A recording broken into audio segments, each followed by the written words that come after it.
हम एक बहुत ही महत्वपूर्ण बारे में बात करेंगे। अभी हाल ही में चर्चा हो रही है कि क्या हमारी इलेक्शन कमीशन पारदर्शिता से काम कर रही है या नहीं। और आपको मालूम है कि अभी सुप्रीम कोर्ट का भी निर्णय आया है ईवीएम के बारे में, और सुप्रीम कोर्ट ने कहा है कि हर नागरिक को ईसीआई पे विश्वास रखना चाहिए, इलेक्शन कमीशन पे विश्वास रखना चाहिए, वो सही भी है। लेकिन सवाल ये उठता है कि क्या इलेक्शन कमीशन ऑफ इंडिया या और संस्थाएं विश्वास लायक हैं या नहीं, ये सवाल उठता है।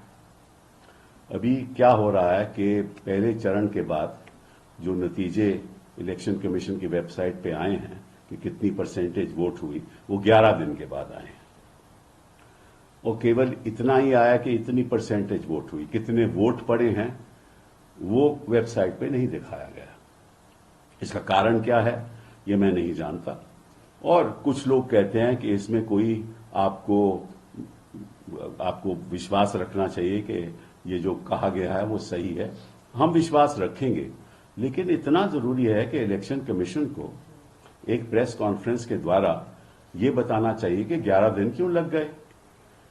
क्योंकि मैंने कई पूर्व इलेक्शन कमिश्नर से बात की है, उन्होंने कहा है कि हम जब इलेक्शन कमीशन में थे तो तुरंत या तो उसी शाम को या अगले दिन सुबह वेबसाइट पे नतीजे आ जाते थे कि कितने लोगों ने वोट किया है। तो 11 दिन क्यों लगे। अब जब ये संदेह पैदा होता है तो निश्चित रूप से लोगों का विश्वास भी घटता जाता है। और आज की स्थिति, हिंदुस्तान की स्थिति ऐसी है कि कोई भी ऐसी संस्था नहीं है जिसपे लोगों को शक नहीं है, चाहे वो ईडी हो, चाहे वो सीबीआई हो, चाहे वो गवर्नर साहब हो, चाहे वो हमारे पार्लियामेंट में जिस तरह से कार्रवाई हो रही है चाहे वो हो। तो कोई भी ऐसी संस्था हिंदुस्तान में नहीं है जिसके बारे में नागरिक सोचता है कि कहीं सही तरीके से लोकतंत्र के आधार पे हमारा देश आगे नहीं चल रहा। लेकिन आज मैं आपको एक बहुत महत्वपूर्ण बात बताना चाहता हूं कि हमारे election commission representation of peoples act में एक फॉर्म 17C होता है।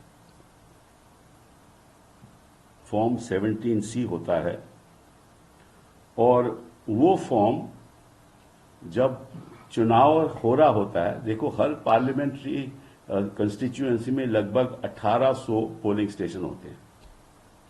1800 पोलिंग स्टेशन का मतलब 1800 पोलिंग एजेंट होते हैं, और 1800 पोलिंग एजेंट के पास फॉर्म C होता है। और फॉर्म C को भरा जाता है। उस फॉर्म C में क्या क्या है मैं आपको बताना चाहता हूं। उसमें है कि पोलिंग स्टेशन का नाम क्या है, उस फॉर्म C में लिखा जाता है। Identification number of voting machine क्या है, मतलब कि जो आपका कंट्रोल यूनिट है उसका आइडेंटिफिकेशन नंबर, जो आपका बैलेट यूनिट है उसका आइडेंटिफिकेशन नंबर, वो 17C में होता है। और कौन सा प्रिंटर यूज हुआ है वो भी आइडेंटिफाइड रहता है। फिर जो इलेक्टर्स हैं जिन्होंने मतदान दिया, कितने हैं उस कंस्टिट्यूएंसी में और कितनों ने दिया, ये उसमें शामिल होता है। कैंडिडेट का नाम शामिल होता है, कितने वोट कास्ट हुए वो शामिल होता है। और जब पोलिंग खत्म हो जाती है तो फॉर्म वो भर के पोलिंग एजेंट को दिया जाता है। मतलब कि उसी वक्त जब पोलिंग खत्म होती है, पोलिंग एजेंट के पास वो फॉर्म होता है 17C, जिसमें ये लिखित है कि कितने वोट हुए, कितने वोट पोल हुए, कितने इलेक्टर थे, कितने मतदाता थे और कितने पोलिंग। ठीक है। सो वो जो फॉर्म है वो पोलिंग एजेंट के पास है। अब 1800 पोलिंग एजेंट हैं, तो हर पोलिंग एजेंट इसका महत्व नहीं जानता। कुछ फॉर्म घुमा देते हैं, कुछ पार्टी को देते ही नहीं, तो पार्टी को पता नहीं रहता कि किस पोलिंग स्टेशन में कितने वोट हुए। ठीक है ना। लेकिन इस फॉर्म में सब कुछ शामिल है। कंट्रोल यूनिट का आइडेंटिफिकेशन नंबर, बैलेटिंग यूनिट का आइडेंटिफिकेशन नंबर, प्रिंटर का आइडेंटिफिकेशन नंबर, ये सब इसमें शामिल है। तो सवाल ये उठता है कि 17C फॉर्म इलेक्शन कमीशन अपनी वेबसाइट पे तुरंत क्यों नहीं देती? क्योंकि ये जो वहां अधिकारी बैठा है जो 17C फॉर्म फिल करता है, कंप्लीट करता है, अपने सिग्नेचर देता है, तो वो फॉर्म तो इलेक्शन कमीशन के पास जाता है तुरंत। तो अगर फॉर्म इलेक्शन कमीशन के पास जाता है उसी टाइम जब पोलिंग खत्म हो जाती है, तो अगले दिन ये फॉर्म इलेक्शन कमीशन की वेबसाइट पे क्यों नहीं आता?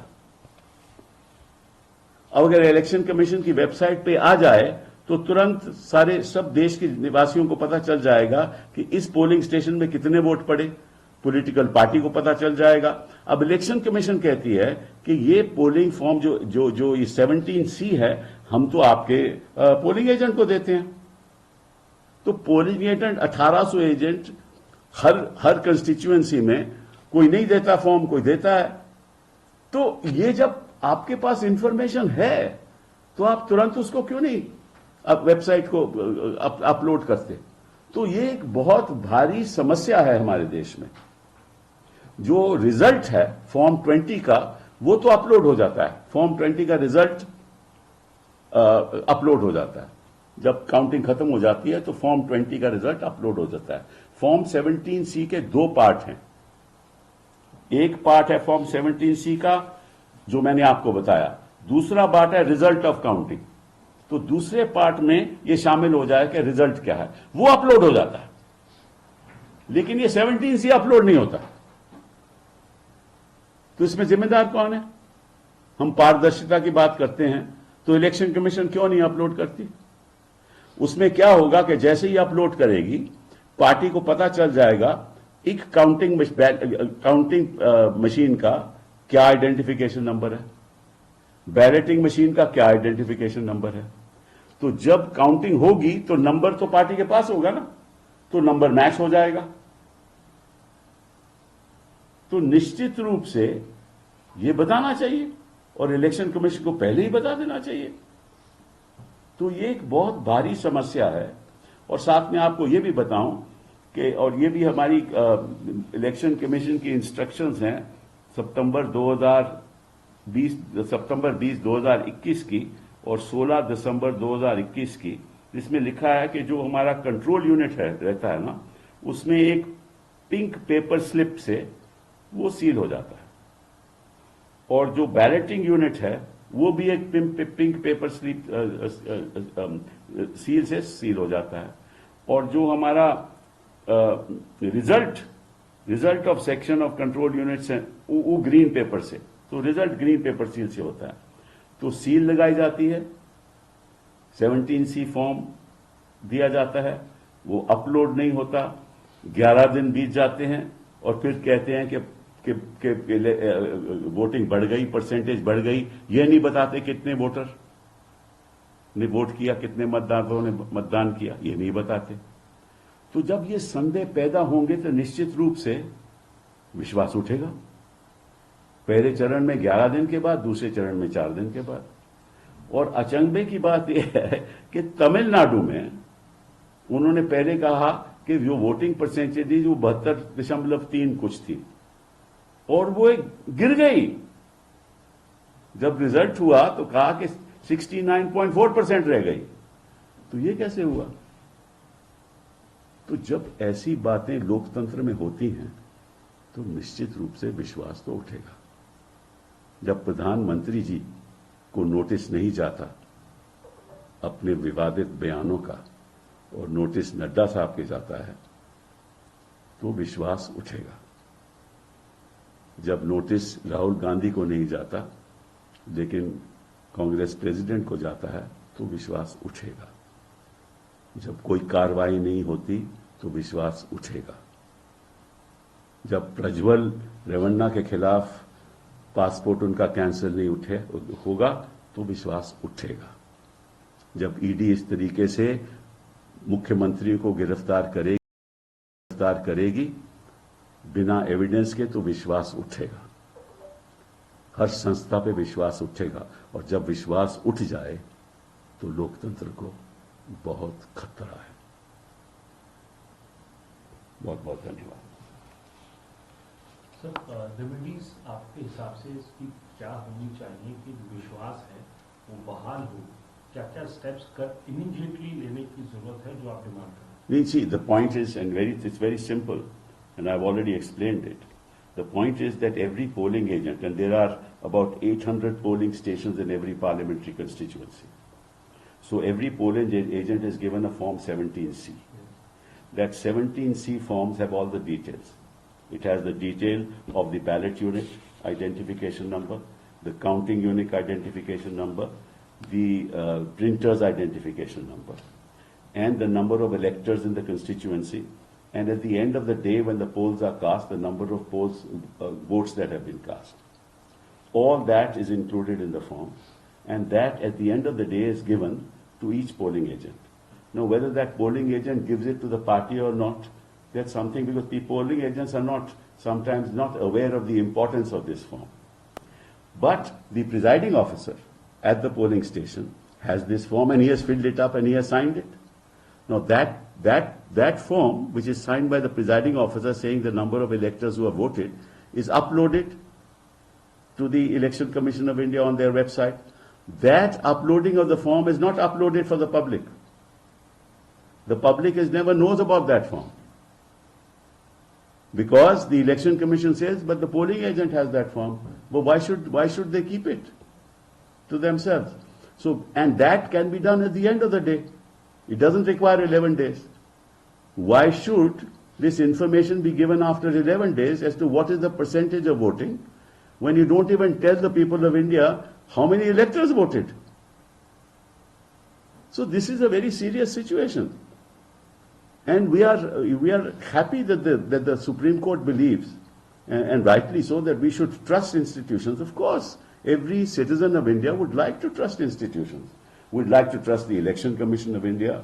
We'd like to trust the governors when performing their functions. We'll try to trust the Prime Minister when he says कि भाई आपका मंगल सूत्र घुसपैठियों को दिया जाएगा, आपका सोना घुसपैठियों को दिया जाएगा, that the gold will be given to infiltrators. Right? We'd like to believe what he is saying is true. We'd like to believe we'd like to have trust in the ED in the manner in which it is conducting itself. We'd like to have trust in the CBI.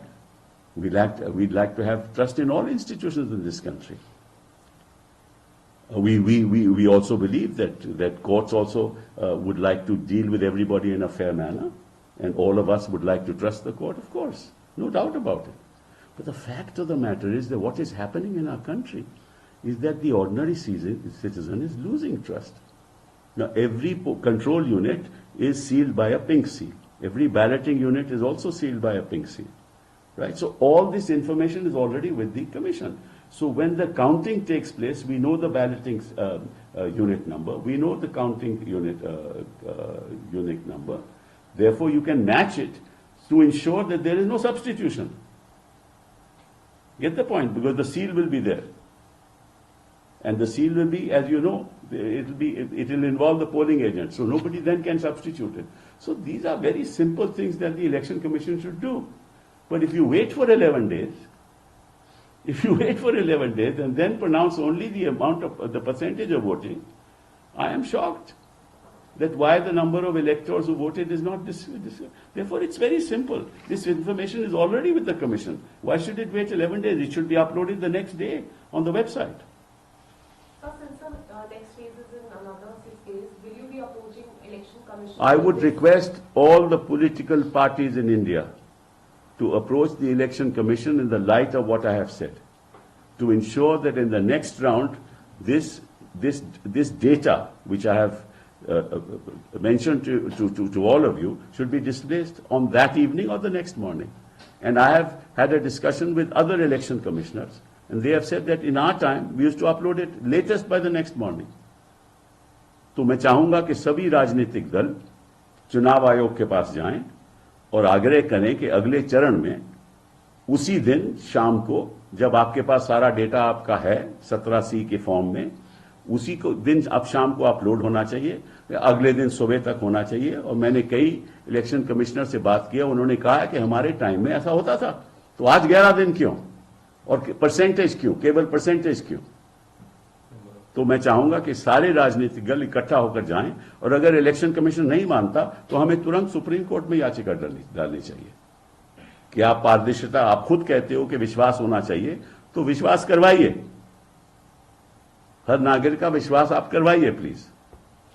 Sir, एक forum बनाया था opposition parties में, जिसमें दिग्विजय सिंह भी थे, कांग्रेस से, left से D राजा थे, तमाम पार्टियां बैठ के डिबेटिंग कर रही थी और जो 17 सी का जिक्र कर रहे हैं, दिग्विजय सिंह ने भी किया था। आप चाहेंगे